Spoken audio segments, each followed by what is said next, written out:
कांग्रेस के वरिष्ठ नेता और पूर्व जिलाध्यक्ष दिनेश खोड़निया के आवास और उनके रिश्तेदार अशोक जैन के वहां पर शुक्रवार को ईडी की कार्यवाही के बाद आज कांग्रेस कार्यालय में उन्होंने प्रेस वार्ता को संबोधित किया। उनके साथ जिलाध्यक्ष वल्लभ राम पाटीदार, पूर्व राज्य मंत्री असरार अहमद सहित कांग्रेसी नेता मौजूद थे। दिनेश खोड़निया ने बताया कि उनके निवास पर ईडी की टीम पहुंची थी। इसकी जानकारी मिलने पर दोपहर को उदयपुर से सागवाड़ा पहुंचे थे। उन्होंने कहा कि आरपीएससी सदस्य बाबूलाल कटारा के मेंबर बनने को लेकर मेरे से पूछताछ की गई। उन्होंने कहा कि पूरे उदयपुर संभाग के नेताओं ने सिफारिश की थी, उसमें उनका कोई लेन देन नहीं था। राज्य की भाजपा ने केंद्र सरकार से ईडी के दुरुपयोग का आरोप लगाया। उन्होंने कहा कि स्थानीय भाजपा नेताओं की ओर से पिछले 6 माह से लगातार आरोप लगाकर केंद्रीय नेताओं को मेरी संपत्ति दिखाई जा रही थी। वही भाषा आज सांसद किरोड़ीमल मीणा बोल रहे हैं। उन्होंने कहा कि विधानसभा चुनाव की आचार संहिता लगने के बाद केंद्र सरकार ने ईडी की टीम को भेजकर मुझ पर दबाव बनाने की कोशिश की है। यही लोकतंत्र खतरे में है। कांग्रेस के लोग ईडी और इनकम टैक्स से नहीं डरते हैं। उन्होंने बताया कि टीएसपी क्षेत्र में 17 सीट जीतकर कांग्रेस पुनः सरकार बनाने वाली है, इसीलिए भाजपा बौखला गई है। उन्होंने सांसद किरोड़ीलाल मीणा के खिलाफ मानहानि का केस करने की धमकी दी। उन्होंने कहा कि सांसद ने झूठे और बेबुनियाद आरोप लगाए हैं, इसके कारण इनकी छवि को नुकसान पहुंचाया गया है। इसके लिए वो सांसद किरोड़ीलाल मीणा के आवास में जाकर धरना देने की धमकी दे रहे हैं। उन्होंने कहा कि उन्हें खुद जनता का जनाधार नहीं है, इसीलिए वो सवाई माधोपुर से चुनाव लड़ रहे हैं। उन्होंने प्रेस वार्ता में स्पष्ट रूप से कहा कि ईडी मेरे वहां से जमीन, जूलर से जुड़े दस्तावेज लेकर गई। उनके रिश्तेदार अशोक जैन को जबरदस्ती फंसाया जा रहा है। वर्ष 1997 में आरपीएससी सदस्य बाबूलाल कटारा सागवाड़ा बीडीओ थे। उस समय अशोक जैन पंचायत समिति सागवाड़ा में अकाउंटेंट के पद पर कार्यरत थे। उस समय के कनेक्शन जोड़कर उन्हें मानसिक रूप से दबाव डाला जा रहा है। उन्होंने कहा कि आरपीएससी पेपर लीक से संबंधित कोई दस्तावेज उनके पास नहीं है। सारी कार्यवाही एक तरफा की गई है। वहीं मेरी ओर से उदयपुर विधानसभा सीट में दावेदारी की गई थी। इसी के तहत मुझे टारगेट किया गया। ईडी या किसी भी जांच एजेंसी में पूर्ण सहयोग किया जाएगा। उन्होंने कहा कि वो किसी भी जांच से डरते नहीं हैं। जिले की भाजपा यहां पर मुकाबला नहीं कर पा रहे हैं, इसीलिए राजस्थान में किरोड़ीलाल मीणा को आगे कर रहे हैं। सांसद कनकमल कटारा की ओर से विकास कार्य अवरुद्ध करने का आरोप लगा रहे हैं। कल ईडी के अधिकारियों द्वारा मेरे निवास पर रेड की गई। कल सुबह मैं उदयपुर में था, वहाँ पे मुझे जानकारी मिली कि मेरे घर पर ईडी की रेड हुई है। वहाँ के अधिकारी से मुझे बात करवाई गई। ईडी के अधिकारियों ने मेरे निवास पर पूरी जांच पड़ताल की। परिवार के सदस्यों से भी उन्होंने बातचीत की और जब मुझे जानकारी मिली कि वो आए हैं तो मैं तुरंत उदयपुर से रवाना होकर के सागवाड़ा पहुंचा और उनके जो प्रश्न थे या जो चाहते थे उन सब चीज़ों का मैंने जवाब दिया। उनका मंतव्य बाबूलाल कटारा का अपॉइंटमेंट किसकी सिफारिश पे हुआ उसको लेकर के था। बाबूलाल कटारा जो आरपीएससी मेंबर बने हैं, उनकी ईडी की ये थी कि वो सिर्फ मेरी सिफारिश पे बने। इस मामले में मैंने उनसे अवगत कराया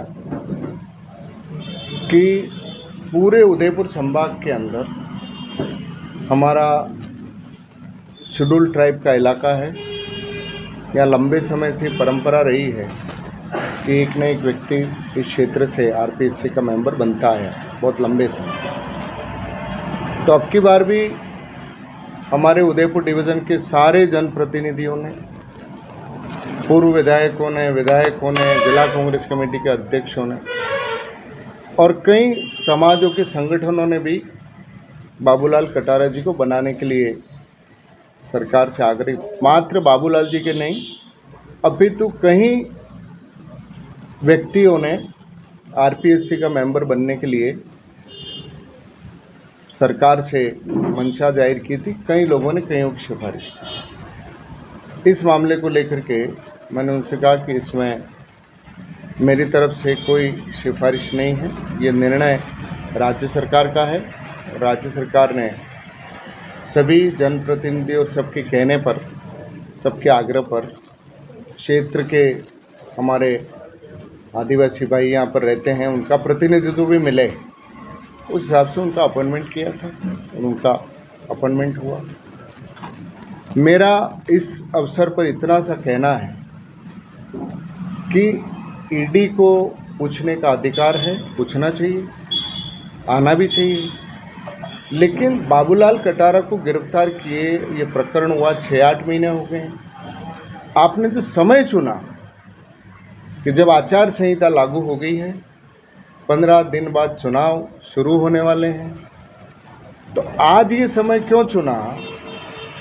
और आज आपके पास ये प्रश्नावली आई कि किसके वहाँ जाना चाहिए। तो ये जो समय चुना गया है, ये राजनीतिक दबाव में चुना गया है,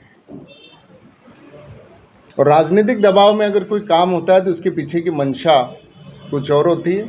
लोकतंत्र खतरे में इसको देखकर यही प्रश्न और यही सब चीज़ें आप आचार संहिता से पहले पूछते तो पता चलता।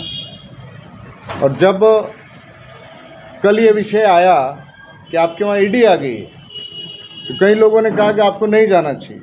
मैंने कहा क्यों नहीं जाऊँ? अगर मेरी कोई गलती है तो मैं भागूंगा। ईडी आवे, इनकम टैक्स आवे, सेना आवे, जो आवे, मैं उसके सामने जाने के लिए तैयार हूँ भाई। मैं क्यों भागूं? जो पूछना है पूछिए, और किसी ने गलती की है वो जाने। तो ना तो हम लोग कांग्रेस के लोग इस देश के अंदर इनके दबाव में दबने वाले हैं, ना ईडी से ना आईटी से। अब मेरा इतना बड़ा परिवार का बिजनेस है, बिजनेस के अंदर मैंने देखा कि बड़े डॉक्यूमेंट, मैं आपको बता दूं कि मेरे घर से मेरे मकान के कागजात, जो हमारे प्रॉपर्टी के कागजात हैं, नेचुरल ऐसी एजेंसी आती हैं वो मांगते हैं, वो उनको दिए गए। जितना भी जो चीज़ उन्होंने मांगा वो मेरे परिवार ने उनको उपलब्ध करवाया, जो मेरी आईटी रिटर्न के अंदर भी है, मेरे रजिस्टर्ड डॉक्यूमेंट भी हैं, बैंकों से उसका पैसा भी गया है, वो सारी चीज़ें उन्होंने दी। और सोने चांदी का व्यापार करते हैं, तो ये सब चीज़ें सामग्रियाँ हमारे घर पे, लेकिन कोई ऐसा विषय मेरे घर से नहीं बरामद किया जिससे इनका कोई बाबूलाल कटारा या उससे कोई मेरा या मेरे परिवार का कोई लिंक होता। कार्रवाई है, ईडी को करनी चाहिए, पूछने का उनको अधिकार है, हम उनका जवाब देने के लिए तैयार हैं। लेकिन मैं आपसे पूरी तरह से बताना चाहता हूँ कि मेरे वहाँ पर किसी तरीके का कोई इस तरीके की विषय नहीं हुआ। जो सोच करके वो आए थे उस तरीके का कोई नहीं हुआ। तो नोटिस भी मिला था? बिल्कुल, मुझे कोई नोटिस नहीं मिला, ना मेरी कोई जानकारी में, ना मैं ये मानता था कि ईडी इस मामले में मेरे तक आएगी। मेरा क्या लेना देना था ईडी में? सर, आपने कहा कि बाबूलाल कटारा जो है वो कई जनप्रतिनिधि और कई संस्थाओं ने उनकी सिफारिश की थी। क्या खासियत देखी थी बाबूलाल कटारा ने? ये उनसे पूछिए, आप जिन्होंने की है उनसे पूछिए। हमारे क्षेत्र के अंदर हम सांप्रदायिक सौहार्द के रूप में एक दूसरे के प्रति करने के रूप में, आप टीएसपी क्षेत्र की संस्कृति को आप सब समझते हैं कि यहाँ पर हर व्यक्ति हमारे जैसे, यहाँ पर जो व्यक्ति आता है सिफारिश कराना चाहता है, जनता के बीच में बैठे हुए होते हैं। कोई राजनीतिज्ञ के लिए बड़ी तकलीफ होती है कि किसको ना के और किसको हाँ के, तो सिफारिशें सबकी करनी पड़ती है। अब निर्णय सरकार को करना। सर, आपके रिश्तेदार के वहाँ पे भी कार्रवाई, वहाँ से क्या जानकारी? अशोक जैन जो है वो किसी ज़माने में 96-97 में सागवाड़ा में जब बाबूलाल कटारा बीडीओ थे, तब उनके साथ अकाउंट ऑफिसर थे। तो उन्होंने कनेक्शन बनाने की कोशिश की कि बाबूलाल कटारा, अशोक जैन, दिनेश खोडनिया इनके रिश्तेदार थे। वहाँ भी कुछ नहीं मिला, वहाँ पर भी उनको कोई नहीं मिला किसी तरीके का। लॉकर वगैरह खुला? लॉकर खोला होगा, लॉकर खोले, लॉकर 10 साल से बंद पड़ा था, उसमें कुछ नहीं मिला। भूपेंद्र सारण की गिरफ्तारी के बाद ही उन्होंने कुछ बैंक की डिटेल बताई थी, जिसमें अशोक जी की बैंक की डिटेल थी और आपकी भी बैंक की डिटेल थी, और उसके बाद ही ईडी एक्टिव हुई है। मेरे बैंकों के सारे अकाउंट ईडी ले गई है। भूपेंद्र सारण कौन है, इसका नाम भी मैंने पहली बार सुना है। कौन भूपेंद्र सारण? सर, 1.5 करोड़ के लेन देन की बात कई बार उठी है, आरोप लगे हैं। बाबूलाल जी को आरकेसी मेंबर बनाने में जिन्होंने आरोप लगाया उनसे पूछिए कि उनको किसके कहने पर आरोप लगाया, किसने दिए। बाबूलाल कटारा से पूछिए कि उसने किसको दिए, वो बताएंगे। आज वो ये एजेंसियां यही तो जांच करना चाह रही। कांड को क्या कहेंगे जो जयपुर में लॉकर गणपति नारायण वाला में किसने बताइए किरोड़ीलाल जी ने भी आपका नाम बार बोला है। किरोड़ी लाल जी मीणा से मैं ये कहना चाहता हूँ कि उन्होंने गलत जगह हाथ मारा है। आपकी बात कल जिस तरीके का उन्होंने मेरे ऊपर व्यक्तिगत आक्षेप लगाए हैं, एक सीनियर सांसद हैं, मैं उनसे कहना चाहता हूं कि अपनी मर्यादा भूल गए। और उन्होंने जिस तरीके के आरोप मेरे पे लगाए, मैं आज यहाँ से मेरे वकीलों से बात की है। मैं जोधपुर में किरोड़ी लाल जी मीणा के खिलाफ मानहानि का दावा करने जा रहा हूँ। उनके पास कोई सबूत है तो पेश करें।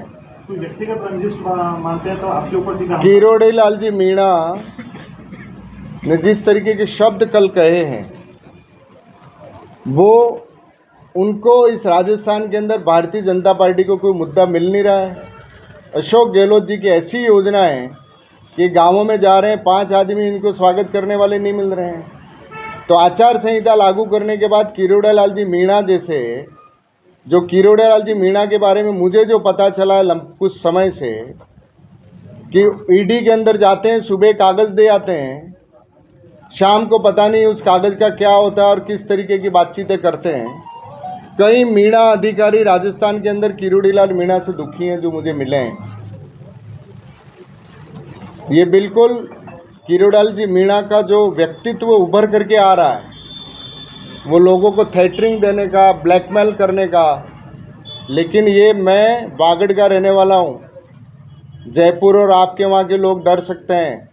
दिनेश खोड़निया को ब्लैकमेलिंग करने की कोशिश किरोड़ी लाल जी मीणा नहीं करें। और मैं दावा करूँगा, मानहानि का दावा कर रहा हूँ, वो धरने पे बैठते हैं, उसको पता नहीं है मैं वागड़ की उस धरती का हूँ जहाँ मोहनलाल सुखाड़िया, हरिदेव जोशी, भोगीलाल पंड्या, गौरीशंकर पंड्या देश की आज़ादी में गोलियां खाने के लिए भी सड़कों पे उतरे थे। और ज़्यादा करेगा किरोड़ी लाल मीणा तो उसके घर पे जाकर के मैं धरने पे बैठूंगा कि तू सबूत बता मुझे इस बात का, सबूत बता। एक सांसद है वो, रोज क्षेत्र बदल रहे हो, सवाई माधोपुर जाके लड़ रहे हो, जनता ठोकने के लिए बैठी है वहाँ किरोड़ी लाल मीणा को। और मैं कह रहा हूँ कि किरोड़ी लाल मीणा उसकी ब्लैकमेलिंग और थ्रेटनिंग देने के कारण सवाई माधोपुर में उसकी जमानत जब्त होने वाली है, जमानत जब्त होने वाली है। कोई ऐसी बात आई जहाँ पे इन्होंने ब्लैकमेलिंग की हो? रोज देखो आप, सुबह से शाम तक ये कल यहाँ पर जो कर रहे हैं, आप बता रहे हैं कि जहाँ पर लॉकर हैं, 600 लॉकरों में क्या मिला भाई? मर्जी आए कुछ पे कर रहे हैं। मेरे को कल बताया कितना, कोई 150 करोड़, कौन से, हाँ 500 करोड़, 150 करोड़। भाई बता तो सही, मतलब किस तरीके की बातें कर रहे हो यार। आदिवासी क्षेत्र के अंदर, टीएसपी क्षेत्र में 150 करोड़, अभी सोचे तो हम सोच नहीं सकते कि होते कितने हैं।